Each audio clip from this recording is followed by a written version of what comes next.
Vous sentez-vous submergé par le chaos du quotidien? L'anxiété murmure à vos oreilles, la pression du futur semble écrasante et les chaînes du passé retiennent encore vos pieds. Vous cherchez la paix, la clarté, un sens plus profond, mais ne trouvez que bruit et distraction. Et si je vous disais qu'il existe un chemin? Un chemin parcouru depuis plus de 2500 ans, qui offre non pas une fuite de la réalité, mais une compréhension profonde de celle-ci. Un chemin qui enseigne comment transformer la souffrance en sagesse et l'anxiété en sérénité. Bienvenue dans un voyage à travers les enseignements bouddhistes pour une vie meilleure. Dans cette vidéo, nous n'allons pas simplement parler de théorie, nous allons plonger dans des pratiques ancestrales qui ont le pouvoir de révolutionner votre existence, ici et maintenant.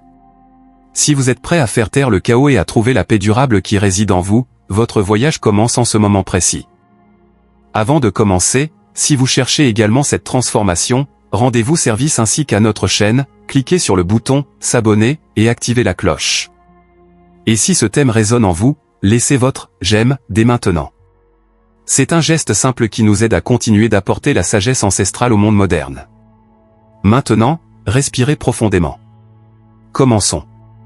Chapitre 1, apprenez à vous libérer du passé et à recommencer. Combien de fois par jour revisitez-vous une ancienne erreur? Combien de conversations répétez-vous mentalement, souhaitant avoir dit quelque chose de différent? Combien d'occasions manquées hantent encore vos décisions présentes? Nous portons le passé comme un fardeau lourd, un sac à dos rempli de pierres qui nous empêche de marcher librement dans le présent. Au cœur des enseignements bouddhistes se trouve une vérité fondamentale, la souffrance, ou dukkha, existe, et elle est majoritairement causée par notre attachement, upadana. Et l'attachement le plus traître, souvent, est l'attachement à nos propres souvenirs, à nos regrets et aux versions de nous-mêmes qui n'existent plus. Le passé n'est pas un lieu physique. C'est une construction de l'esprit.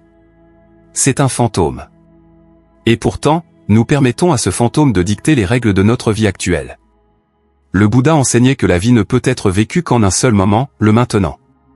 Le passé est déjà parti, c'est une collection d'impressions sensorielles et de pensées qui ne sont plus. Le futur n'est pas encore arrivé, c'est une projection de nos espoirs et de nos peurs. Le seul point de contact avec la réalité est le moment présent. Quand nous nous fixons sur le passé, nous renonçons en réalité à la seule chose que nous possédons vraiment, cette seconde exacte. Mais pourquoi est-il si difficile de lâcher prise? Parce que notre identité est souvent construite sur ses souvenirs. Je suis la personne qui a échoué dans cette affaire. Je suis la personne qui a été blessée dans cette relation. Nous utilisons le passé comme une étiquette, un bouclier, une excuse. Le bouddhisme nous invite à faire quelque chose de radical, déchirer cette étiquette. Le premier outil pour cette libération est la pleine conscience, sati. Il ne s'agit pas d'effacer le passé, l'esprit humain ne fonctionne pas avec un bouton « supprimer ». Il s'agit de changer notre relation avec lui. Quand un souvenir douloureux surgit, et il surgira, la pratique de la pleine conscience nous enseigne à ne pas fusionner avec lui. Au lieu d'être le regret, vous devenez l'observateur du regret. Vous remarquez la sensation dans votre corps, la pensée qui surgit, l'émotion qu'elle porte. Vous l'observez comme vous observeriez un nuage sombre traversant le ciel. Vous reconnaissez, ah, voici le souvenir de cette dispute. Vous le saluez, mais ne l'invitez pas à prendre le thé. Vous ne le nourrissez pas avec plus d'analyse, plus de culpabilité ou plus de justification. Vous observez simplement. En faisant cela, de manière répétée, quelque chose de miraculeux se produit. Le pouvoir émotionnel du souvenir commence à se dissiper. Le nuage passe. Le ciel bleu de votre conscience présente demeure. La deuxième clé est l'impermanence, anicca. Tout change. Rien ne dure éternellement. Cela s'applique au monde qui nous entoure et, plus important encore, cela s'applique à nous. La personne que vous étiez il y a 10 ans n'est pas la personne que vous êtes aujourd'hui. Les cellules de votre corps ont changé, vos expériences vous ont façonné. L'erreur que vous avez commise a été commise par une version de vous qui n'existe plus pleinement. Accepter l'impermanence signifie accepter que le passé n'est pas une sentence perpétuelle. Si tout change, alors vous aussi pouvez changer. Vous pouvez recommencer. Pas demain, pas l'année prochaine, mais en cet instant précis. Chaque respiration est une opportunité de recommencer. Souvent, ce qui nous retient n'est même pas l'événement lui-même, mais le manque de pardon. Ici, la pratique de la compassion, karuna, est essentielle. Cela inclut la compassion envers les autres qui ont pu nous blesser, comprenant qu'ils ont aussi agi à partir de leur propre niveau de conscience et de souffrance. Mais, de manière cruciale, cela inclut l'autocompassion. Vous devez vous pardonner. Vous avez fait de votre mieux avec les connaissances et la maturité que vous aviez à ce moment-là. Juger votre moi passé avec la sagesse de votre moi présent est injuste. Le bouddhisme nous enseigne à nous traiter nous-mêmes avec la même gentillesse que nous traiterions un ami cher qui souffre. Regardez cette version passée de vous-même et, au lieu du jugement, offrez la compréhension. Je comprends pourquoi tu as fait cela. Tu avais peur. Tu étais confus. Tout va bien. Je te pardonne. Si ce message sur l'autocompassion et la libération a du sens pour vous, je vous demande de faire une pause une seconde et de montrer votre soutien. Laissez votre « j'aime » sur cette vidéo pour que l'algorithme comprenne qu'il s'agit d'un message précieux. Et si vous ne vous êtes pas encore abonné, c'est le moment parfait pour rejoindre notre communauté. En continuant, la libération du passé n'est pas un acte passif, c'est un choix actif. C'est la pratique de la renonciation, nekama. Non pas la renonciation aux possessions, nécessairement, mais la renonciation au schéma de pensée destructeur. C'est l'acte conscient de dire « je ne vais plus me définir par cela ». Cela exige du courage. C'est confortable, d'une certaine manière, de vivre dans le passé. C'est familier. Le présent, le « maintenant » inconnu, peut être effrayant. Mais c'est dans le présent que la vie s'épanouit. Alors, comment recommencez-vous ? Vous recommencez en vous concentrant sur ce qui est devant vous. Vous apportez votre attention totale aux petites choses. Le goût de votre café. La sensation de l'eau sur votre visage. La conversation que vous avez avec un collègue. Chaque fois que vous ancrez fermement votre conscience dans le présent, vous affaiblissez les chaînes du passé. Le passé devient ce qu'il devrait être, une bibliothèque de référence, pas une prison. Vous pouvez le visiter pour apprendre une leçon, mais vous n'y habitez plus. Vous prenez le livre sur l'étagère, lisez la leçon nécessaire et le remettez en place. Se libérer du passé est le premier et le plus crucial pas vers une vie meilleure, car il dégage le chemin. Il retire les pierres de votre sac à dos. Vous ne pouvez pas construire une nouvelle maison si vous essayez perpétuellement de réparer les fondations brisées de l'ancienne. Le bouddhisme nous donne les outils pour abandonner la vieille structure et commencer à construire quelque chose de nouveau, ici même, sur le sol fertile du moment présent. Votre nouveau départ n'est pas un événement grandiose qui se produira un jour. Votre nouveau départ est cette respiration. Et celle-ci. Et celle-ci. Chapitre 2, la fin de l'anxiété, vivre sans attachement au futur. Dans le chapitre précédent, nous avons appris à lâcher les lourdes ancres du passé. Nous avons déchargé le sac à dos de regrets et de culpabilité qui nous empêchaient de marcher. Mais, dès que nous le faisons, beaucoup d'entre nous se retrouvent immédiatement face à un nouvel abîme, le futur. Si le passé est une prison de ce qui fut, le futur est la tyrannie de ce qui sera. Nous vivons dans un état constant de répétition pour la vie. Nous nous préparons toujours pour le prochain moment, la prochaine réunion, les prochaines vacances, la prochaine crise. Et qu'est-ce que l'anxiété, sinon vivre dans un futur qui n'existe pas encore et qui, la plupart du temps, n'existera jamais de la façon dont nous l'imaginons ? L'anxiété est la souffrance du « et si » ? Et si je perds mon emploi ? Et si je tombe malade ? Et si je suis rejeté ? L'enseignement bouddhiste sur ce point est d'une clarté cristalline. La deuxième noble vérité nous dit que l'origine de la souffrance est le désir et l'attachement, tanha. L'anxiété est l'une des formes les plus puissantes d'attachement, c'est l'attachement à un résultat spécifique. C'est le désir fervent que le futur se déroule exactement selon notre scénario, et la peur paralysante qu'il ne le fasse pas. Nous voulons contrôler l'incontrôlable. Nous voulons des garanties. Nous voulons que l'univers signe un contrat nous assurant que tout ira bien. Mais l'enseignement central de l'impermanence, Anicca, que nous avons vu brièvement, nous dit que la seule garantie est le changement. La vie est fluide, chaotique et fondamentalement imprévisible. Essayer de retenir le futur, c'est comme essayer d'attraper l'eau d'une rivière avec les mains fermées. Plus nous serrons, plus elle s'échappe, et tout ce qui nous reste est la tension dans nos poings. L'anxiété n'est pas, comme beaucoup le pensent, un excès de futur. C'est un déficit de présent. L'antidote bouddhiste à l'anxiété n'est pas un optimisme aveugle. Ce n'est pas prétendre que de mauvaises choses ne peuvent pas arriver.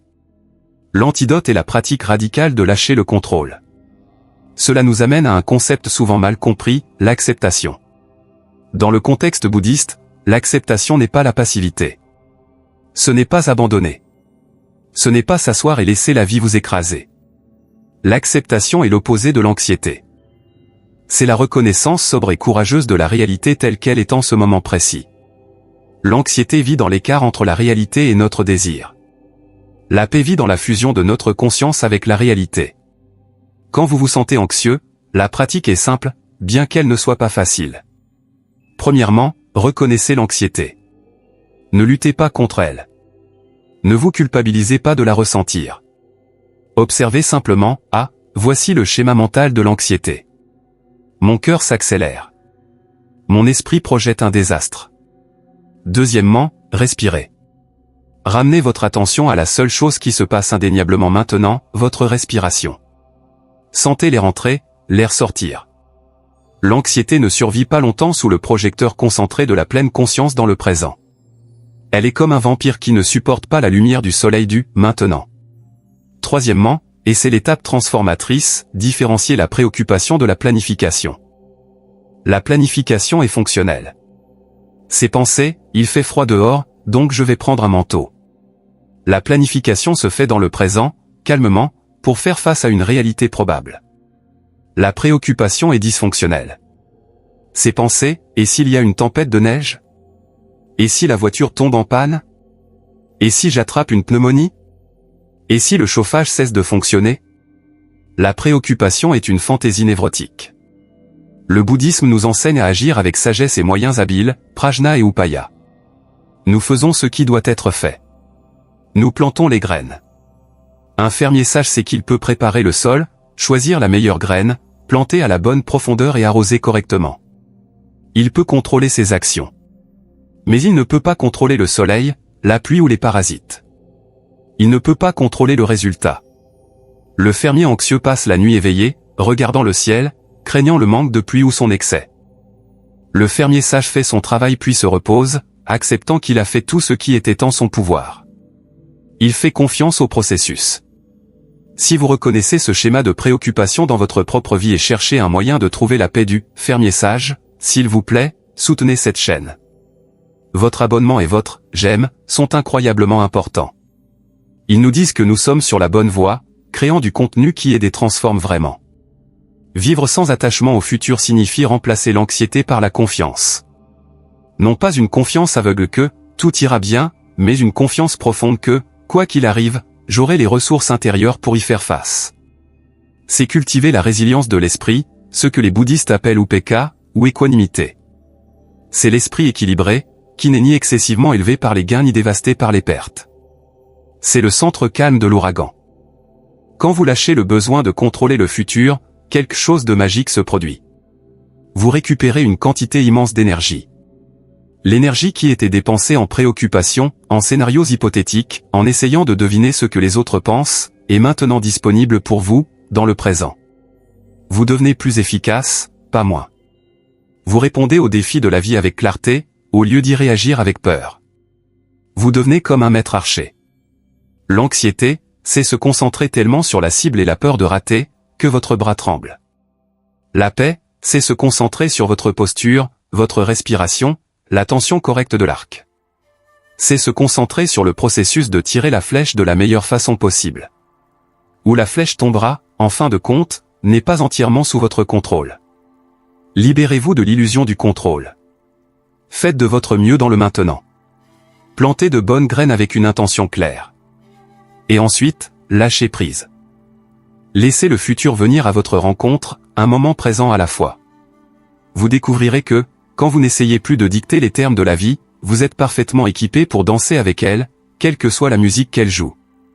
Dans le chapitre précédent, nous avons nettoyé le passé. Maintenant, nous avons désarmé le futur. Nous sommes, enfin, prêts à arriver là où la vie se passe vraiment. Chapitre 3, le pouvoir du maintenant, la révolution de la pleine conscience. Dans les 2 premiers chapitres, nous avons fait un travail essentiel de nettoyage. Nous avons balayé les toiles d'araignée du passé, avec ses regrets et ses culpabilités. Ensuite, nous avons fermé la porte au vent hurlant de l'anxiété future, avec ses préoccupations et ses peurs. Et maintenant, où sommes-nous? Beaucoup d'entre nous vivent en croyant que la vie est ce grand récit qui s'étend de notre naissance à notre mort. Une ligne du temps. Mais le bouddhisme nous offre une perspective radicalement différente et libératrice, la vie n'est pas une ligne, c'est un point. Et ce point est le maintenant. Le passé est un fantôme fait de mémoire. Le futur est un mirage fait d'imagination. Le seul sol réel sous vos pieds est le moment présent. Pourtant, ironiquement, c'est le seul endroit où nous sommes rarement. Nos corps sont ici, assis sur cette chaise, lisant ce texte. Mais où est notre esprit? Il répète la discussion de demain, revit l'offense d'hier, planifie les vacances de l'année prochaine ou s'inquiète de la facture du mois prochain. Nous sommes perpétuellement absents de nos propres vies. Le Bouddha a diagnostiqué cet état comme la racine de notre insatisfaction. Nous sommes perdus dans Mara, le monde de l'illusion, errant comme des somnambules. Le remède à ce somnambulisme, l'outil pour retourner à la maison, s'appelle Sati, que nous traduisons par pleine conscience ou mindfulness. Qu'est-ce que la pleine conscience? C'est la conscience qui surgit en prêtant attention, intentionnellement, au moment présent, et sans jugement. Décomposons cela, car chaque partie est cruciale. Prêter attention, intentionnellement, cela signifie que c'est un choix. Nos esprits sont comme des singes ivres, sautant de branche en branche, de pensée en pensée, de préoccupation en distraction. La pleine conscience est l'acte intentionnel de dire « arrêtez ». Restons ici un moment. C'est un acte de cultiver l'esprit, au lieu d'en être l'esclave. Au moment présent, cela signifie ancrer notre conscience dans la réalité sensorielle.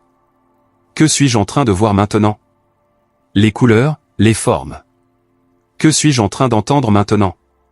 Les sons de l'environnement, le silence entre les sons. Que suis-je en train de sentir maintenant? La sensation des vêtements sur la peau, la pression des pieds sur le sol, l'air entrant et sortant des narines. Et sans jugement, c'est peut-être la partie la plus difficile et la plus libératrice. Notre esprit est une machine à juger. C'est bien. C'est mauvais. J'aime ça. Je déteste ça. C'est ennuyeux. C'est dangereux. La pratique de la pleine conscience nous invite à suspendre le tribunal. Il ne s'agit pas d'aimer ou de ne pas aimer votre mal de dos, il s'agit simplement de noter la sensation de mal de dos. Pure observation. Quand nous vivons en pilote automatique, nous sommes réactifs. Quelqu'un nous coupe dans le trafic, et la colère explose instantanément. Nous recevons une critique, et la défensive se lève.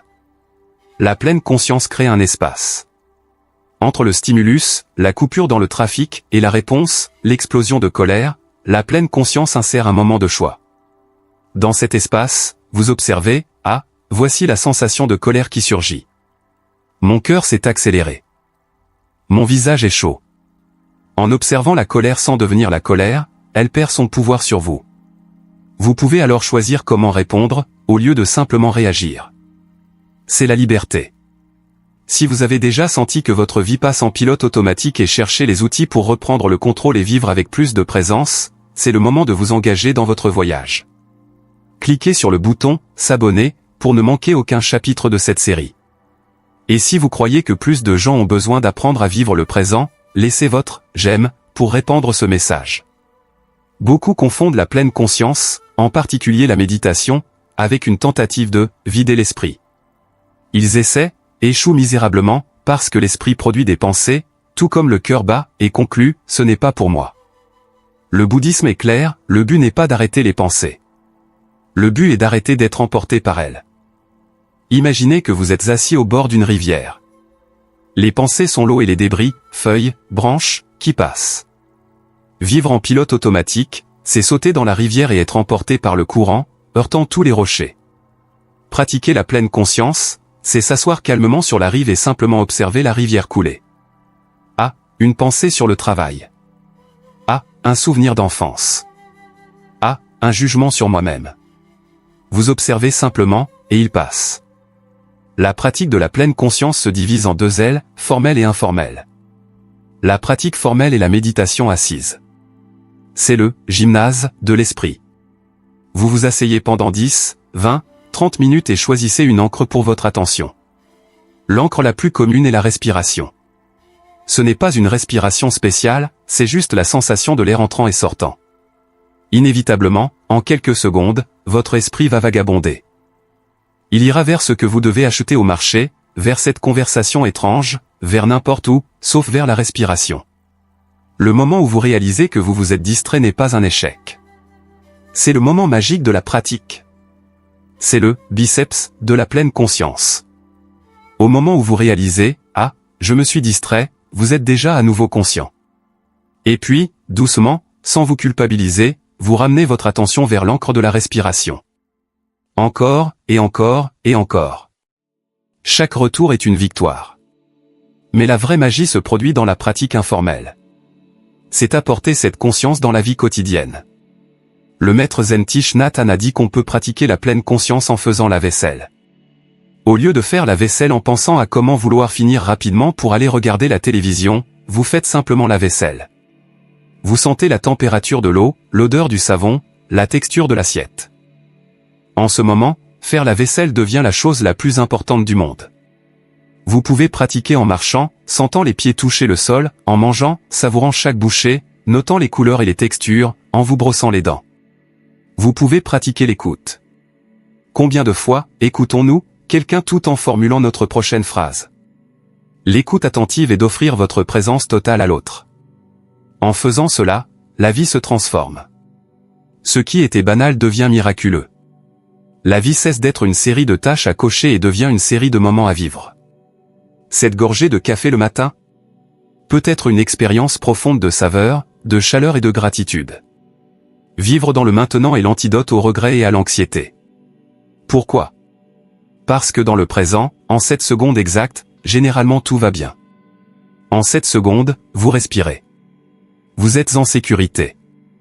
Les menaces vivent presque toujours dans la mémoire ou l'imagination.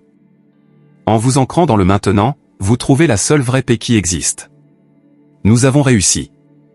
Nous avons affermi nos pieds dans le seul endroit réel qui existe, le maintenant. Nous sommes libres du passé, détachés du futur et présent. À partir de cette base solide, nous pouvons commencer à construire les piliers de la sagesse. La prochaine étape est de comprendre la nature de pourquoi nous souffrons en premier lieu, en plongeant dans la cause racine de notre insatisfaction. Chapitre 4, la racine de la souffrance, pourquoi la vie semble-t-elle si difficile? Nous avons parcouru un chemin significatif ensemble. Au chapitre 1, nous avons appris à lâcher les lourdes chaînes du passé. Au chapitre 2, nous avons désarmé le pouvoir de l'anxiété, nous libérant de la tyrannie du futur. Au chapitre 3, nous sommes arrivés au seul endroit où la vraie vie se passe, le moment présent, à travers la pratique de la pleine conscience. Nous sommes ici. Maintenant. Présent. Mais, soyons honnêtes, même en étant présent, l'inconfort surgit encore. Le mal de dos fait encore mal. La critique d'un collègue blesse encore. L'impatience dans la file de la banque irrite encore. Même dans le « maintenant », la vie n'est pas toujours confortable. Pourquoi? Si nous sommes ici, pourquoi n'est-ce pas encore suffisant? Pourquoi la paix semble-t-elle si glissante? Pour répondre à cela, nous devons aller au cœur du premier enseignement du Bouddha, le diagnostic fondamental de la condition humaine. C'est la première noble vérité, l'existence de la souffrance, dukkha. Le mot « souffrance » en français est lourd. Il nous fait penser à la tragédie, à la douleur extrême, au deuil. Et oui, dukkha inclut cela. Mais sa signification est beaucoup plus large, beaucoup plus subtile et beaucoup plus universelle. Dukkha est mieux traduit par insatisfaction, mécontentement, ou un sentiment de désajustement. C'est la friction fondamentale entre ce que nous voulons que la vie soit et ce qu'elle est réellement. Le Bouddha a dit qu'il existe 3 types de cette insatisfaction. La souffrance évidente, dukkha, c'est la douleur physique et émotionnelle. Une dent qui fait mal, la perte d'un être cher, une maladie, l'échec. C'est facile à reconnaître. La souffrance du changement, viparinama dukkha, c'est la partie la plus traître. C'est la souffrance qui vient parce que les bonnes choses ne durent pas. Vous obtenez la promotion tant désirée, et 6 mois plus tard, ce n'est plus que votre travail, avec son propre ensemble de stress. Vous vivez un moment parfait en vacances, et la conscience que cela va se terminer, jette déjà une ombre dessus. Le bonheur basé sur les conditions est, par définition, impermanent, donc, insatisfaisant. La souffrance de l'existence conditionnée, sankhara dukkha, c'est le plus profond. C'est le mécontentement subtil qui imprègne tout. Ce bourdonnement de fond que, quelque chose ne va pas totalement bien. C'est l'anxiété existentielle d'être un « moi » séparé, vulnérable, dans un monde impermanent. Le Bouddha n'était pas un pessimiste. Il était un réaliste. Il n'a pas dit « la vie est souffrance ». Il a dit « dans la vie, il y a de la souffrance ». Il était un médecin. Et la première étape de tout bon médecin est de faire un diagnostic précis. Mais un diagnostic ne sert à rien s'il ne vient pas avec la cause. Et cela nous amène à la deuxième noble vérité, l'origine de dukkha, le désir, la soif, l'attachement, tanha. Voici la découverte qui a changé le monde, ce ne sont pas les événements de la vie qui nous tentarnent au continuer cause de la souffrance. C'est notre attachement à eux. C'est notre réaction interne. La vie nous donne un stimulus, il pleut le jour de notre pique-nique. La souffrance n'est pas la pluie. La pluie n'est que de l'eau qui tombe. La souffrance est notre esprit qui crie « non ». Cela ne devrait pas arriver. Ma journée est gâchée. Tanha est cette soif insatiable. C'est le « vouloir ». C'est la main qui s'agrippe. Le bouddhisme identifie 3 formes de cette soif. Premièrement, il y a la soif de plaisir sensoriel. C'est le désir constant de plus. Plus de bonne nourriture, plus de divertissement, plus de confort, plus de validation sur les réseaux sociaux. C'est le tapis roulant hédonique, nous courons en quête de la prochaine chose qui nous rendra heureux, mais dès que nous l'obtenons, le bonheur se dissipe et nous avons déjà l'œil sur la suivante. Deuxièmement, il y a la soif d'être ou de devenir. C'est l'attachement à notre « moi », à notre identité. Nous voulons être quelqu'un. Nous voulons être vus comme intelligents, prospères, justes, spirituels. Nous luttons pour construire cette statue du « moi » et passons le reste de notre vie avec la peur qu'elle soit égratignée. Quand quelqu'un nous critique, ce n'est pas le mot qui fait mal, c'est la menace perçue envers notre précieuse image de soi. Troisièmement, il y a la soif de ne pas être ou d'anéantissement. C'est l'aversion. C'est le désir que l'inconfort disparaisse. C'est la colère, la haine, la fuite. Quand nous ressentons de la douleur, nous ne voulons pas l'investiguer, nous voulons la détruire. Quand nous nous sentons inadéquats, nous cherchons la distraction, l'engourdissement. C'est le « je ne veux pas ressentir cela ». Si vous commencez à reconnaître ces schémas en vous-même, cette soif constante qui vous maintient en course, sachez que vous n'êtes pas seul. C'est le diagnostic de la condition humaine. Et si vous êtes prêt à apprendre le traitement, la guérison, s'il vous plaît, montrez votre soutien. Abonnez-vous à la chaîne et laissez votre « j'aime ». C'est un signal pour nous que cette connaissance profonde est nécessaire. Maintenant, il est crucial de comprendre, le bouddhisme ne dit pas que le désir en soi est le problème. Désirer manger quand on a faim est fonctionnel. Le problème est l'attachement, upadana, c'est quand le désir devient une exigence. Apprécier une tasse de thé est merveilleux. Sentir la chaleur, l'arôme. L'attachement est de dire, j'ai besoin de ce thé pour être calme. Si je n'ai pas ce thé, ma journée sera horrible. Le premier est la présence, le second est la dépendance. Nous nous attachons aux gens, espérant qu'ils nous rendront heureux pour toujours. Nous nous attachons aux opinions, les défendant comme si c'était notre propre vie. Nous nous attachons aux résultats, et quand la réalité présente un résultat différent, nous nous brisons. Nous sommes comme un naufragé dans l'océan, s'agrippant désespérément à un morceau de bois, nos attachements, croyant que c'est notre salut, sans réaliser que c'est cet acte même de s'agripper si fort qui nous épuise et nous empêche de simplement flotter. Le bouddhisme nous invite à desserrer la prise. Quand vous comprenez dukkha et tanha, vous cessez de blâmer le monde. Vous cessez de blâmer les autres. Vous cessez de vous voir comme une victime des circonstances. Vous réalisez que la source de votre souffrance et la clé de votre libération sont toutes deux à l'intérieur de votre propre esprit. Le diagnostic a été fait. La cause de la fièvre a été identifiée, c'est l'attachement, la réaction, la soif. Et la question la plus importante de toutes est, existe-t-il un remède? La troisième noble vérité du Bouddha est la promesse la plus pleine d'espoir jamais faite, oui. Il existe une cessation de la souffrance. Il est possible d'éteindre cette soif. Il est possible de trouver une paix qui ne dépend pas des conditions externes. Et le prochain chapitre nous mènera au chemin pratique pour y parvenir. Chapitre 5, le chemin du milieu, le guide pratique vers la paix. Dans les chapitres précédents, nous avons joué le rôle d'archéologue de l'esprit. Nous avons creusé profondément, au-delà de la surface de notre anxiété et de notre regret. Dans le dernier chapitre, nous sommes arrivés au cœur de notre agitation, découvrant le diagnostic du Bouddha, l'existence de l'insatisfaction, ou du dukkha. Et, de manière cruciale, nous avons trouvé son virus, l'attachement, la soif insatiable, ou tanha. Un médecin qui diagnostique seulement la maladie et sa cause, mais n'offre pas de traitement, est un médecin incomplet. Ce serait cruel. Mais le Bouddha ne s'est pas arrêté là. Après les deux premières nobles vérités, le diagnostic et la cause, il a offert les deux suivantes, qui sont le phare de l'espoir. La troisième noble vérité, Nirodha, est la promesse, il existe une fin à la souffrance. Ce n'est pas une condition perpétuelle. La soif peut être étanchée, le feu peut être éteint, la prise de la main peut être relâchée. Cette promesse, en elle-même, est révolutionnaire. Elle nous dit que la paix n'est pas un accident heureux, c'est une compétence qui peut être cultivée. La paix durable et inconditionnelle est possible. Mais comment? Cela nous amène à la quatrième noble vérité, Magga, qui est le remède. C'est le manuel d'instruction. C'est la prescription. Il est connu sous le nom du noble sentier octuple. Ce n'est pas un chemin de foi aveugle, ni un ensemble de commandements divins. C'est un guide pratique, empirique et psychologique pour vivre.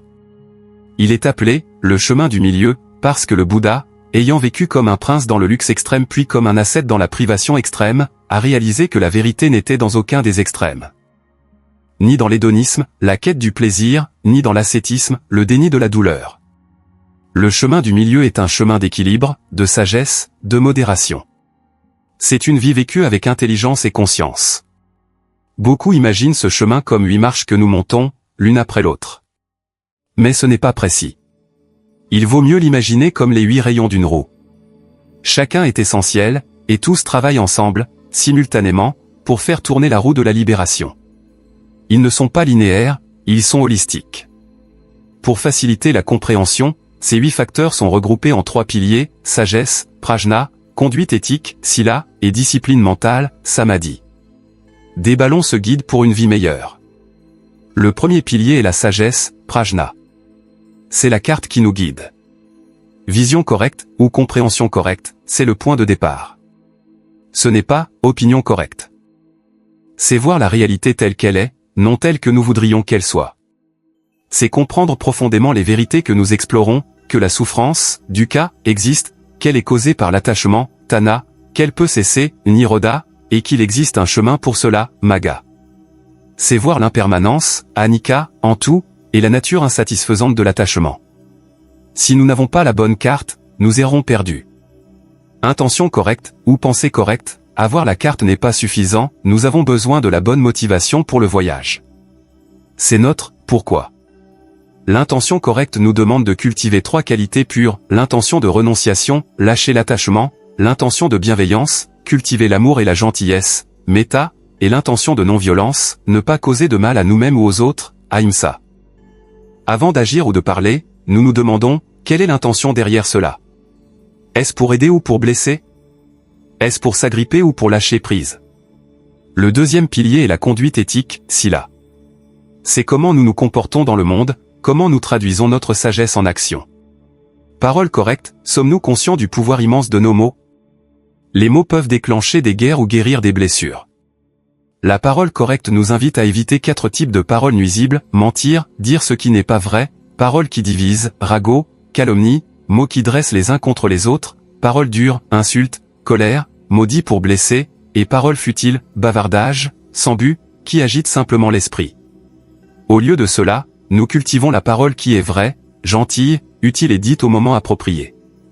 Action correcte, ici, nous alignons notre corps avec nos intentions. C'est l'éthique en mouvement. L'action correcte est traditionnellement définie par les 5 préceptes, s'abstenir de prendre la vie, s'abstenir de prendre ce qui n'est pas donné, voler, s'abstenir de mauvaise conduite sexuelle, qui cause du tort aux autres, et s'abstenir d'intoxicants qui obscurcissent l'esprit et nous conduisent à enfreindre les autres préceptes. C'est, en somme, vivre d'une manière à ne pas causer de tort. Moyen de subsistance correcte, cela étant notre éthique à notre travail, à l'endroit où nous passons la majeure partie de notre temps. Gagnons-nous notre vie d'une manière honnête et qui ne dépend pas de la souffrance d'autres êtres? Le bouddhisme liste des professions à éviter, comme le commerce d'armes, d'êtres vivants, y compris l'esclavage ou l'élevage intensif, de poisons ou d'intoxicants. C'est un appel à l'intégrité, à gagner notre subsistance d'une manière dont nous pouvons être fiers et qui est en harmonie avec nos valeurs. Si vous sentez que vivre avec plus d'intégrité, de sagesse et d'éthique est le chemin vers une vie meilleure, vous êtes au bon endroit. Votre voyage est notre voyage. S'il vous plaît, envisagez de vous abonner à la chaîne et de laisser votre « j'aime » sur cette vidéo. C'est un acte simple qui nous dit de continuer à produire ce guide pratique vers la paix.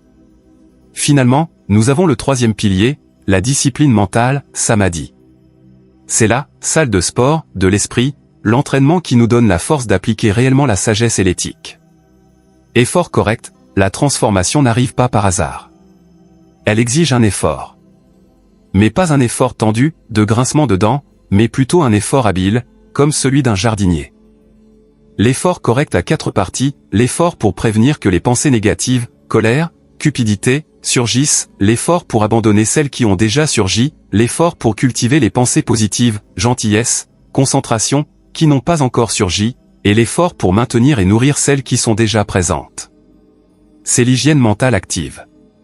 Pleine conscience correcte, Samasati, c'est le rayon qui connecte tous les autres. Nous l'avons exploré en profondeur au chapitre 3. C'est la pratique d'être conscient, présent, sans jugement.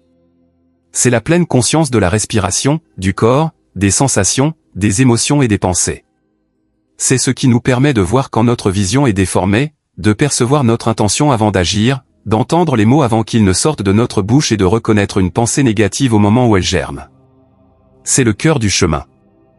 Concentration correcte, Samadhi, c'est le résultat de tout l'autre entraînement. Quand nous nous efforçons correctement et maintenons la pleine conscience, l'esprit, qui était auparavant dispersé et chaotique comme un singe-ivre, devient calme, stable, concentré et unifié. Ce n'est pas juste un truc mental. Un esprit concentré est un esprit puissant. C'est un esprit qui n'est plus ballotté d'un côté à l'autre par les vagues de la vie. C'est un état de clarté profonde, où la sagesse peut pleinement s'épanouir. Le noble sentier octuple n'est pas une liste de règles pour nous surcharger. C'est une description de la vie d'une personne qui est véritablement libre. C'est le bateau qui nous transporte de la rive de la souffrance et de la confusion vers l'autre rive, la rive de la paix, de la clarté et de la libération. Chapitre 6, le cœur sans peur, le pouvoir de la compassion et de la bienveillance aimante. Jusqu'à présent, notre voyage a été en grande partie sur la compréhension, comprendre comment nous nous libérons du passé, comment nous nous détachons du futur, comment nous nous ancrons dans le présent, comment nous diagnostiquons la souffrance, dukkha, et sa cause, l'attachement, tanha. Dans le dernier chapitre, nous avons tracé la carte de la guérison, le noble sentier octuple. Ce chemin est le plan d'une vie meilleure. Mais un plan, en soi, est froid. Pour construire la maison de notre paix, nous avons besoin de mortier. Ce mortier est l'émotion cultivée, la chaleur qui dissout la glace de la séparation et de la peur. Le bouddhisme n'est pas une pratique purement intellectuelle. C'est une pratique du cœur. Dans le sentier octuple, nous avons parlé de L, intention correcte, qui inclut la bienveillance. Nous avons parlé de la parole correcte et de L, action correcte, qui sont basées sur la non-violence. La racine de toutes ces pratiques éthiques est la cultivation de 2 qualités sœurs, metta, bienveillance aimante, et karuna, compassion. Souvent, nous pensons que l'opposé de l'amour est la haine. Le bouddhisme nous offre une vision plus subtile. L'opposé de la connexion n'est pas seulement la haine, c'est la peur. C'est l'indifférence. C'est l'ego qui se contracte et dit « je suis séparé de toi ». Metta, ou bienveillance aimante, est l'antidote radical à l'indifférence et à l'hostilité. Ce n'est pas l'amour romantique, qui est conditionnel et possessif, je t'aime si tu me rends heureux. Metta est un souhait inconditionnel pour le bonheur de tous les êtres, vous incluant. C'est le souhait que vous soyez heureux. Que vous soyez en bonne santé. Que vous viviez avec tranquillité. Karuna, ou compassion, est l'autre face de la pièce. Metta est le souhait que les êtres soient heureux, Karuna est la réponse du cœur quand les êtres souffrent. C'est le désir actif de soulager cette souffrance. C'est ce qui nous fait nous arrêter pour aider, écouter, ou simplement être présent avec la douleur de quelqu'un, sans être englouti par elle. Pourquoi cela est-il si central pour une vie meilleure? Parce que l'attachement et l'aversion, tanha, que nous avons identifiés comme la racine de la souffrance, sont fondamentalement égocentriques. Ils tournent autour de « je veux ceci » et « je ne veux pas cela ». La colère, le jugement, le ressentiment, l'envie, tous viennent d'un « moi » contracté, qui se sent menacé ou dans le besoin. Metta et Karuna sont la seule force assez puissante pour dissoudre cette contraction. Ce sont la pratique d'élargir le cercle du « moi » jusqu'à ce qu'il inclue tous les autres. Le bouddhisme nous offre une pratique formelle pour cela, appelée méditation Metta. C'est l'un des exercices mentaux les plus transformateurs qui existent. On commence par cultiver la bienveillance aimante pour soi-même. Pour beaucoup d'entre nous, c'est la partie la plus difficile. Nous sommes remplis d'autocritique et de jugement. La pratique nous invite à, assis en silence, répéter des phrases dirigées vers notre propre être, que je sois en sécurité. Que je sois heureux. Que je sois en bonne santé. Que je vive avec tranquillité. Non pas comme un souhait magique, mais comme une intention sincère, un baume appliqué à notre propre cœur blessé. Après avoir établi cette base d'autocompassion, vous élargissez le cercle.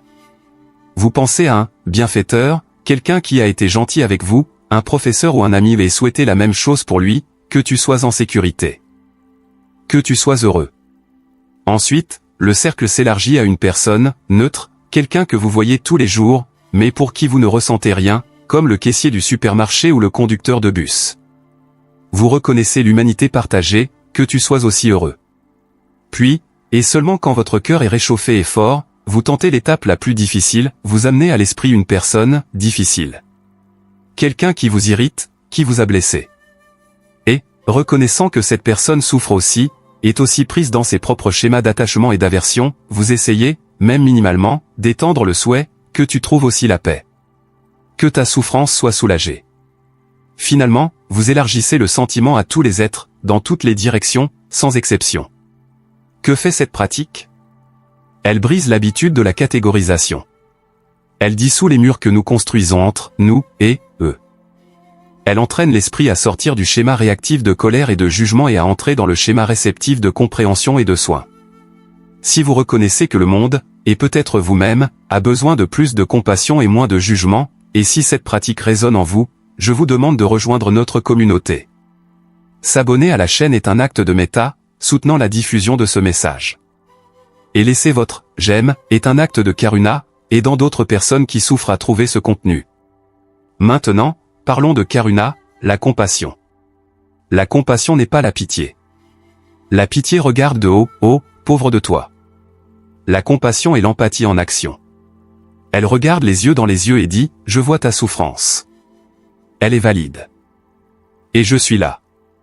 Le bouddhisme nous met en garde contre ce qu'on appelle la compassion idiote, essayer d'aider d'une manière qui finit par causer plus de mal ou excès empathique, où vous absorbez tellement la douleur de l'autre que vous êtes paralysé et vous noyez avec lui.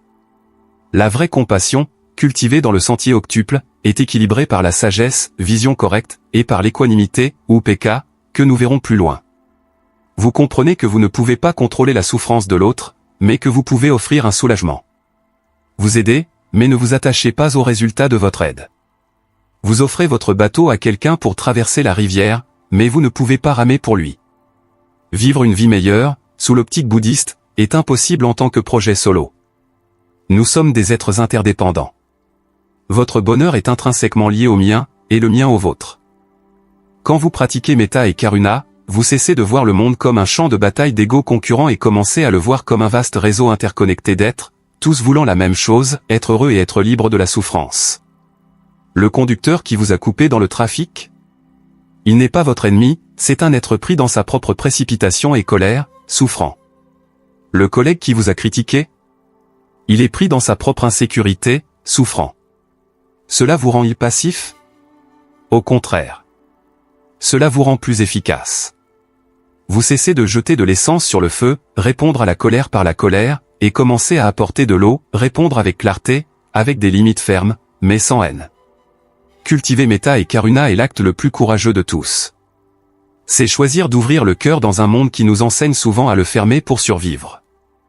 Mais le bouddhisme nous montre que c'est seulement avec le cœur ouvert que nous pouvons, véritablement, vivre.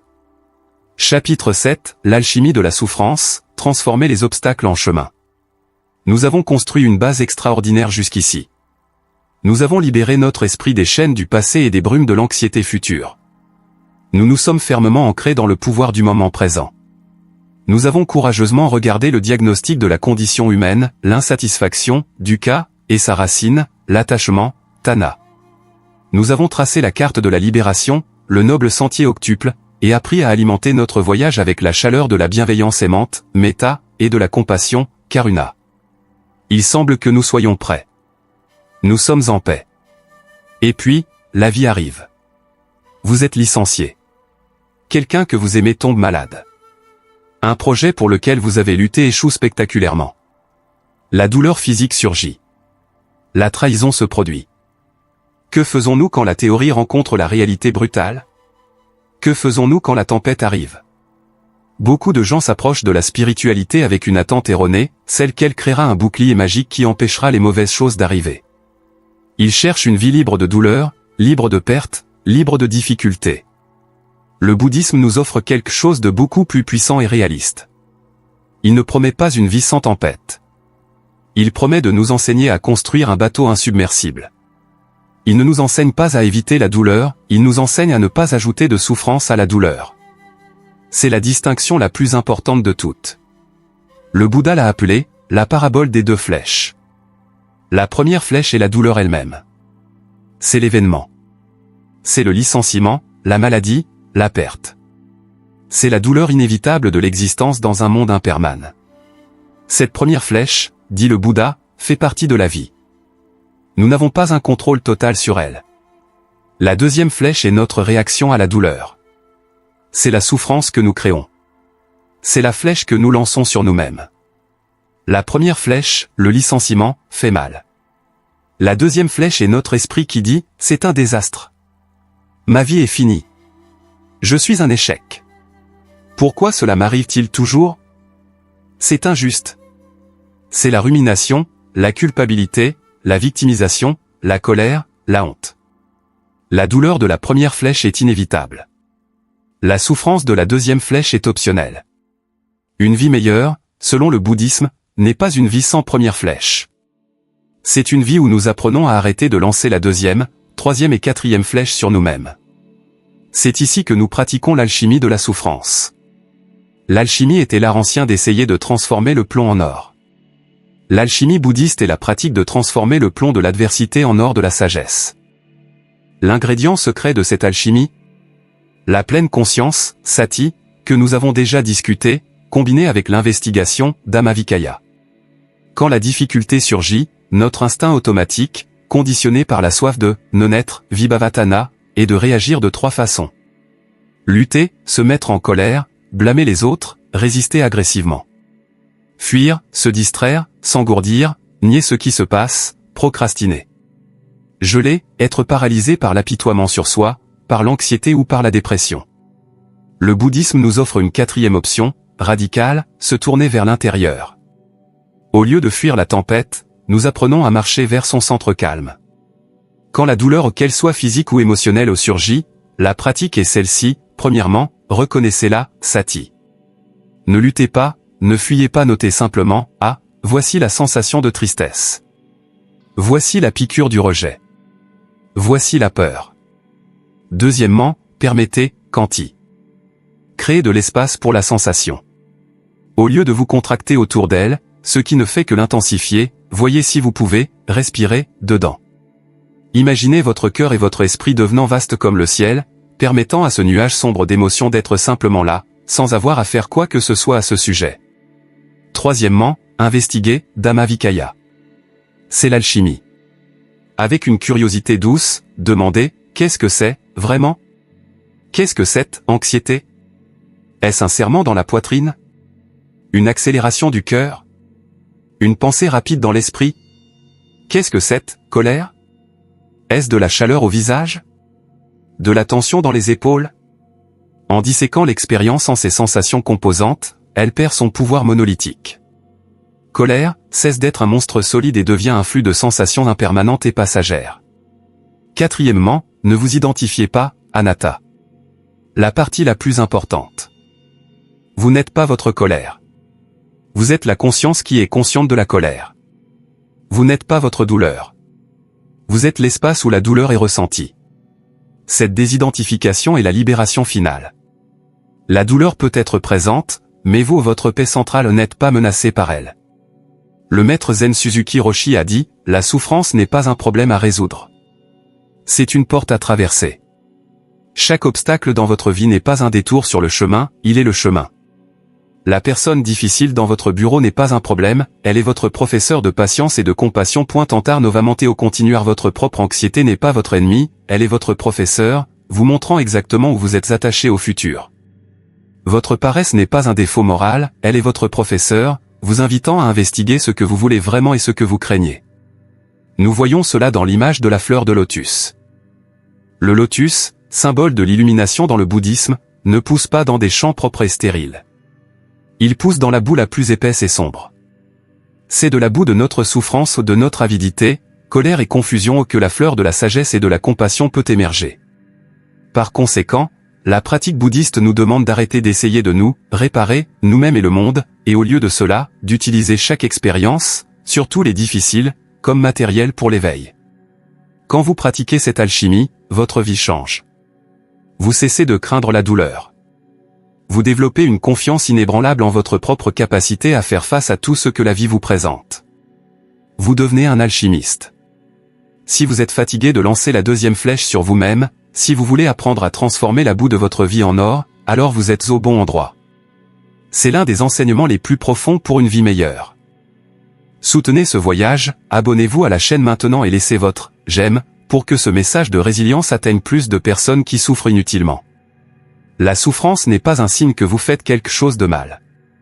C'est un signe que vous êtes humain. La grande découverte du bouddhisme est qu'à l'intérieur de cette même souffrance, si nous regardons de près, avec courage et compassion, nous trouverons le chemin exact vers notre libération. Chapitre 8, le jardin de l'esprit, cultiver le sain, déraciner le nocif. Dans le dernier chapitre, nous avons plongé dans la puissante alchimie de transformer la souffrance en sagesse. Nous avons appris à arrêter de lancer la deuxième flèche sur nous-mêmes, utilisant les obstacles de la vie non comme des barrières, mais comme des portes vers l'éveil. Nous avons appris à ne pas craindre la boue, car c'est d'elle que germe le lotus. Maintenant, concentrons notre attention sur ce sol exact, notre propre esprit. Le Bouddha a comparé l'esprit à un jardin. En soi, ce jardin est un terrain fertile. Mais, s'il est laissé sans soin, que se passe-t-il? Les mauvaises herbes prennent le dessus. L'ivraie étouffe le blé. Le désordre s'installe. De même, un esprit non cultivé, l'esprit en pilote automatique, est dominé par des mauvaises herbes mentales, les schémas habituels d'avidité, de colère, de jalousie, de peur et de confusion. Ceux-ci sont appelés dans le bouddhisme les 5 obstacles, nivarana. Quand nous essayons de méditer, qu'est-ce qui surgit? Désir sensoriel, la mauvaise herbe de la distraction, j'ai faim. Je voudrais être à la plage. Quel est ce bruit? Mauvaise volonté et colère, la mauvaise herbe de l'aversion, je déteste ce mal de dos. Mon voisin fait encore du bruit. Paresse et torpeur, la mauvaise herbe de l'apathie, j'ai tellement sommeil. C'est trop difficile. Agitation et inquiétude, la mauvaise herbe de l'anxiété, ai-je oublié d'envoyer cet email? Que vais-je faire demain? Doute sceptique, la mauvaise herbe de la paralysie, ça ne fonctionne pas, je ne suis pas bon à ça. Ce ne sont pas seulement des mauvaises herbes de la méditation, ce sont les schémas mentaux qui dirigent notre vie et causent notre souffrance. Un esprit non entraîné est un esprit réactif, esclave de ses habitudes. La pratique bouddhiste, alors, est la pratique de devenir un jardinier conscient. Cela nous ramène à l'un des rayons les plus importants du noble sentier octuple, que nous avons mentionné au chapitre 5, l'effort correct, Samavayama. L'effort correct n'est pas un effort de grincement de dents, tendu et agressif. C'est un effort habile, persistant et doux, comme celui d'un jardinier sage qui connaît son terrain. Cet effort a 4 parties pratiques, qui sont le manuel pour le jardinage mental. L'effort pour prévenir. Le jardinier sage n'attend pas que les mauvaises herbes poussent, il met des clôtures et des couvertures sur le sol. Dans l'esprit, cela signifie garder les portes des sens. Sommes-nous conscients de ce que nous consommons? Que lisons-nous, regardons-nous, écoutons-nous? Quel type de conversation avons-nous? Si vous passez des heures à consommer des nouvelles enragées, des médias sociaux qui induisent l'envie ou des ragots, vous êtes, activement, en train de jeter des graines de mauvaises herbes dans votre jardin. Prévenir signifie choisir consciemment de nourrir votre esprit avec du contenu édifiant, vrai et paisible. Il ne s'agit pas de s'isoler du monde, mais d'arrêter de polluer volontairement votre propre source d'eau. L'effort pour abandonner. Les mauvaises herbes vont surgir. C'est la nature du jardin. Quand une pensée de colère, une vague d'envie ou un désir obsessionnel apparaît, que faisons-nous? Le jardinier inexpérimenté essaie de l'arracher avec violence, répandant souvent plus de graines, réprimer la colère ne fait que la renforcer. Le jardinier paresseux l'ignore, et la mauvaise herbe grandit jusqu'à tout étouffer. Le jardinier bouddhiste pratique l'abandon habile. Il utilise la pleine conscience que nous avons déjà apprise. Il voit clairement la mauvaise herbe, ah, voici la colère. Il ne l'arrose pas avec plus d'histoire, il fait toujours ça. Il ne la nourrit pas avec le jugement, je suis une personne horrible de ressentir cela. Il arrête simplement de la nourrir.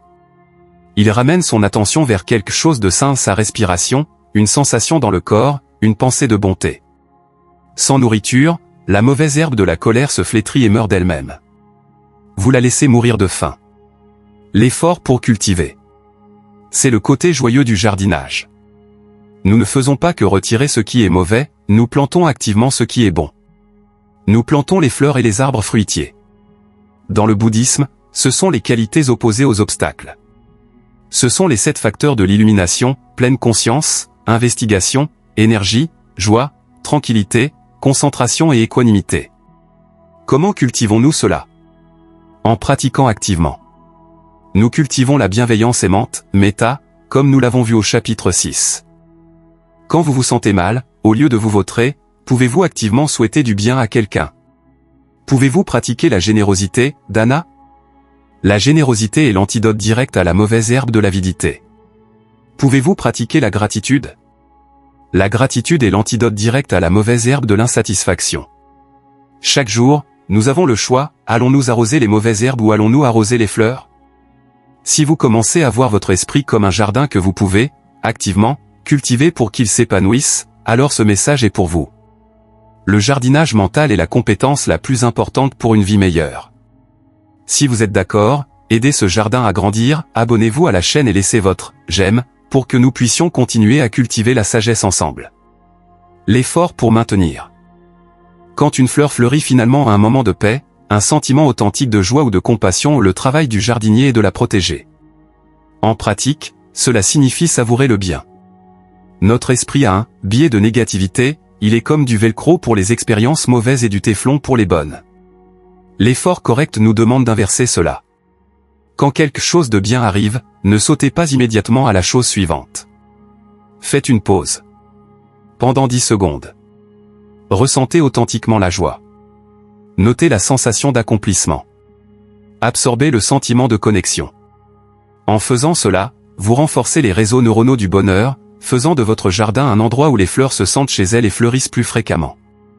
Cette pratique de l'effort correct transforme la vie. Elle nous retire du siège passager de nos propres vies, où nous sommes victimes de nos humeurs et habitudes, et nous met fermement au siège conducteur ou mieux, du jardinier. Vous n'êtes pas vos pensées. Vous êtes le jardinier qui décide quelles pensées cultiver. Ce n'est pas un travail d'un jour. C'est la pratique d'une vie. Il y aura des jours où les mauvaises herbes sembleront gagner. Il y aura des sécheresses. Mais le jardinier sage n'abandonne pas. Il apparaît simplement le lendemain, avec douceur, patience et effort constant, et prend soin de son terrain. En faisant cela, l'esprit, qui était autrefois une jungle chaotique et effrayante, se transforme graduellement en un lieu de beauté, de clarté, de paix et de refuge. Chapitre 9, la grande libération, vivre sans l'illusion du « moi ». Tout au long de ce voyage, nous avons utilisé des phrases comme « observez votre esprit »,« cultivez vos pensées »,« libérez-vous du passé ». Et dans chacune d'elles, est implicite l'existence de 2 choses, vous, l'observateur, le cultivateur, le sujet, et votre expérience, les pensées, le passé, l'objet. Nous vivons nos vies entières avec cette supposition fondamentale, il existe un « moi » permanent. Un « moi » qui est le centre de commande, le PDG dans le bureau de la tête, le conducteur au volant de la voiture. C'est le « moi » qui est né, qui a des souvenirs, qui prend des décisions et qui mourra un jour. Mais, et si ce « moi » solide, cette entité fixe que vous vous efforcez tant de défendre, protéger et promouvoir, était la plus grande illusion de toutes? C'est l'enseignement le plus profond, le plus subtil et le plus libérateur du bouddhisme. Il est connu sous le nom d'anatta, ou non-moi. Avec l'impermanence, anicca, et l'insatisfaction, dukkha, le non-moi est la 3e marque de l'existence. Le Bouddha a fait ce qu'aucun autre maître n'avait fait auparavant. Comme un scientifique légiste, il a pris le « moi » et l'a placé sous le microscope de la pleine conscience. Il a demandé « où est cette chose que nous appelons au moi ?» Et il a commencé à disséquer. Ce qu'il a trouvé, c'est que le « moi » n'est pas une chose, c'est un processus. Ce n'est pas un nom, c'est un verbe. Il a analysé l'expérience humaine et l'a divisée en 5 catégories, connues sous le nom des 5 agrégats, skandhas. Il a dit que tout ce que nous appelons « moi » peut être trouvé dans l'un de ces 5 tas. Forme, rupa, c'est votre corps. Les cheveux, la peau, les os, le sang. Vous pointez vers votre bras et dites « mon bras ». Mais est-ce vous? Votre corps change à chaque seconde. Les cellules meurent, de nouvelles naissent. Le corps que vous aviez il y a 7 ans n'a presque aucune des mêmes cellules que le corps que vous avez aujourd'hui. Il tombe malade sans votre permission. Il vieillit contre votre volonté. Si le corps est impermanent et souvent incontrôlable, comment peut-il être le « moi » permanent que vous imaginez? Sensations, Vedana, ce sont vos sentiments, dans le sens le plus basique, agréable, désagréable ou neutre. Une gorgée de café chaud, agréable. Un son fort, désagréable. La sensation de vos vêtements, neutre. Ces sensations sont-elles, vous? Elles sont incroyablement éphémères. Elles surgissent et disparaissent en millisecondes. Ce ne sont que des réactions. Perception, sana, ce sont vos étiquettes mentales, la reconnaissance. Vous regardez quelque chose et votre esprit dit « arbre, bleu, dangereux, bon ». Ces perceptions sont-elles, vous? Elles sont entièrement basées sur votre conditionnement passé, votre culture, votre éducation. 2 personnes peuvent regarder la même chose et avoir des perceptions totalement opposées. Formation mentale, Sankara, c'est le grand A. Il inclut toutes vos pensées, opinions, croyances, préjugés, humeurs, émotions complexes, colère, amour, envie, et, de manière cruciale, vos intentions et volontés. C'est ici que le « jardinier » du dernier chapitre semblait résider. Mais ces pensées sont-elles, vous? Elles surgissent sans être invitées, venant de nulle part. Elles bavardent toute la journée. Si vous étiez vraiment vos pensées, vous pourriez simplement décider, « Ok, pendant les 10 prochaines minutes, je ne vais penser à rien. » Essayez. C'est impossible. Vous n'êtes pas vos pensées, tout comme vous n'êtes pas le trafic de voitures dans la rue. Conscience, Vijnana, c'est la plus subtile. C'est la qualité même de « savoir » ou « être conscient ». La conscience visuelle qui voit, la conscience auditive qui entend, la conscience mentale qui sait, qu'elle pense. Certainement, disons-nous, cette conscience est mon vrai moi, mon âme. Mais le Bouddha a souligné que la conscience aussi est dépendante. Elle n'existe pas par elle-même. Il n'y a que la conscience de quelque chose. Conscience du son. Conscience de la pensée. Elle surgit et disparaît avec chaque objet qu'elle perçoit. Le Bouddha a regardé ces 5 tas, un par un, et a conclu, le corps n'est pas « moi ». Les sensations ne sont pas « moi ». Les perceptions ne sont pas « moi ». Les formations mentales ne sont pas « moi ». La conscience n'est pas « moi ». Alors, qu'est-ce que le « moi » ? C'est une habitude. C'est une histoire. C'est une étiquette que l'esprit applique à ce flux constant et interdépendant de corps, sensations et pensées, juste par commodité, pour naviguer dans le monde. C'est un concept profond. C'est l'axe sur lequel tourne toute la libération. Si vous sentez que votre compréhension du « moi » commence à s'élargir, s'il vous plaît, soutenez notre chaîne pour que nous puissions continuer à explorer cette sagesse ensemble. Laissez votre « j'aime » pour que l'algorithme sache qu'il s'agit d'une conversation précieuse, et abonnez-vous pour ne pas manquer notre chapitre final. Pourquoi cette découverte est-elle la grande libération? Pensez-y. Qu'est-ce qui souffre? Le « moi ». Qu'est-ce qui se sent offensé par une critique? Le « moi ». Qu'est-ce qui a peur d'échouer? Le « moi ». Qu'est-ce qui est hanté par le passé et anxieux du futur? Le « moi ». Qu'est-ce qui s'accroche désespérément au plaisir et se ronge les ongles de peur de la douleur? Le « moi ».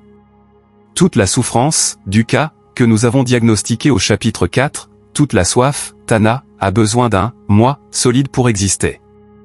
La souffrance est la friction causée par ce « moi » illusoire qui frotte contre une réalité impermanente. Quand vous commencez à voir à travers cette illusion, quand vous voyez avec la clarté de la pleine conscience que vos pensées sont juste des pensées et vos sensations sont juste des sensations passagères et impersonnelles, quelque chose de miraculeux se produit. La critique vient. Vous l'observez surgir comme une sensation désagréable, Vedana, et une pensée, Sankara.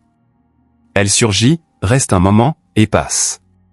Elle n'a plus de « moi » solide où s'accrocher. Vous n'avez plus besoin de la défendre avec colère ou de l'internaliser avec honte. La peur du futur surgit. Vous la voyez. Un serrement dans la poitrine, sensation, une histoire mentale, formation mentale. Vous l'observez, et elle passe. Ce n'est pas du nihilisme. Nous ne disons pas que vous n'existez pas. Nous disons que vous n'existez pas comme la chose solide et séparée que vous imaginez être. Ce que vous êtes, en réalité, est beaucoup plus vaste, beaucoup plus connecté et beaucoup plus merveilleux. Vous n'êtes pas la goutte d'eau séparée, avec peur d'être écrasé. Vous êtes l'océan entier, s'exprimant comme une goutte pour un bref moment. Quand l'illusion du « moi » séparé se dissout, que reste-t-il? Ce n'est pas un vide froid. Ce qui reste est l'interconnexion. Ce qui reste est la compassion, karuna, parce que la souffrance, de l'autre, n'est plus séparée de la vôtre. Ce qui reste est la bienveillance aimante, metta. Ce qui reste est la vie, le flux, la danse de l'existence. Vivre une vie meilleure, à son niveau le plus profond, c'est relâcher cette prise mortelle que nous avons autour de l'idée de « moi », « mien » et « mon histoire ». C'est lâcher prise et permettre à la vie de couler à travers vous, sans avoir à revendiquer, blâmer ou tout contrôler. C'est la paix d'être un processus, pas un objet. Chapitre 10, la paix inébranlable, la vie éveillée de l'équanimité. Nous avons voyagé loin. Nous avons commencé par décharger le fardeau du passé et lâcher l'anxiété du futur. Nous avons appris à rentrer à la maison, au seul endroit où la vraie vie se passe, le moment présent. Nous avons courageusement regardé le diagnostic de la condition humaine, l'insatisfaction, dukkha, et sa racine, l'attachement, tanha. Nous avons tracé la carte de la guérison, le noble sentier octuple, apprenant à vivre avec sagesse, éthique et discipline mentale. Nous avons ouvert nos cœurs, cultivant la bienveillance aimante, metta, et la compassion, karuna, dissolvant les barrières qui nous séparent. Nous avons appris l'alchimie de la souffrance, à ne plus craindre la douleur, mais à l'utiliser comme carburant pour l'éveil, comme la boue d'où émerge le lotus. Nous sommes devenus jardiniers de nos propres esprits, cultivant le sain et laissant mourir de faim le nocif. Et, dans le dernier chapitre, nous avons regardé directement l'illusion centrale qui alimente toute notre souffrance, la croyance en un « moi » solide, séparé et permanent, et nous avons découvert la vaste liberté du « non-moi », anatta. Et maintenant, que reste-t-il? S'il n'y a pas de « moi » solide à défendre, si nous comprenons le chemin, si notre cœur est ouvert, comment est la vie, jour après jour? La réponse réside dans la quatrième et la plus sublime des demeures divines, Brahmavihara. Nous avons vu la bienveillance aimante, metta, et la compassion, karuna. Le couronnement de toutes ces pratiques, l'équilibre de toutes les pratiques, est appelé upeka, ou équanimité. L'équanimité est la réponse. C'est le résultat. C'est la paix inébranlable. Qu'est-ce que l'équanimité? Il est crucial de comprendre d'abord ce qu'elle n'est pas. Ce n'est pas l'indifférence. L'indifférence est froide, distante, apathique. L'indifférence dit « je m'en fiche ». Ce n'est pas la suppression émotionnelle. Ce n'est pas prétendre ne rien ressentir, marchant comme un robot. L'équanimité est le contraire. C'est le plus haut niveau de soin, si vaste et stable qu'il n'est pas ébranlé. L'équanimité est le cœur spacieux qui dit « je me soucie profondément », et parce que je me soucie, je ne serai pas déséquilibré par ma propre réactivité. Imaginez une montagne profonde et ancienne. À sa surface, les tempêtes peuvent souffler, la neige peut tomber, le soleil peut brûler. Mais le noyau de la montagne reste immobile, calme, silencieux. Votre esprit peut devenir cette montagne. L'équanimité est la paix qui naît de la sagesse. C'est ce qui se produit quand vous voyez vraiment l'impermanence, anicca, et le non-moi, anatta. Quand vous savez que tout change, pourquoi s'accrocher si désespérément au gain? Ou pourquoi désespérer si profondément de la perte? Quand vous voyez que les opinions des autres ne sont que des formations mentales passagères, pourquoi être si élevé par l'éloge ou si écrasé par le blâme? Quand vous voyez qu'il n'y a pas de « moi » solide à défendre, qui est offensé? Le bouddhisme décrit ce qu'on appelle les « huit vents mondains ». C'est la vie de la personne ordinaire. Notre bonheur est comme une feuille au vent, jetée d'un côté à l'autre part. Gain et 2 perte. Éloger. 4 blâme. Renommée et 6 obscurité. Plaisir et 8 douleur. La vie de la personne non éveillée est une oscillation constante entre l'euphorie, j'ai obtenu ce que je voulais, et le désespoir, j'ai perdu ce que j'avais. L'équanimité est la pratique de rester ferme au centre. C'est être capable d'expérimenter le gain sans s'attacher, et la perte sans désespérer. C'est entendre l'éloge avec gratitude, mais sans gonfler l'ego, et entendre le blâme avec des oreilles ouvertes, mais sans être détruit par lui. C'est ressentir le plaisir sans avidité, et la douleur sans aversion, sans la deuxième flèche. Si cette promesse de paix inébranlable, cette stabilité au milieu du chaos du monde, est ce que vous avez cherché, alors votre voyage avec nous en valait la peine. S'il vous plaît, faites-nous savoir que ce contenu vous a aidé. Laissez votre « j'aime » pour que ce message de paix profonde puisse atteindre d'autres personnes. Et si vous ne faites pas encore partie de cette communauté, c'est le moment de vous abonner pour continuer à cultiver votre esprit et votre cœur avec nous. Mais comment l'équanimité coexiste-t-elle avec la compassion?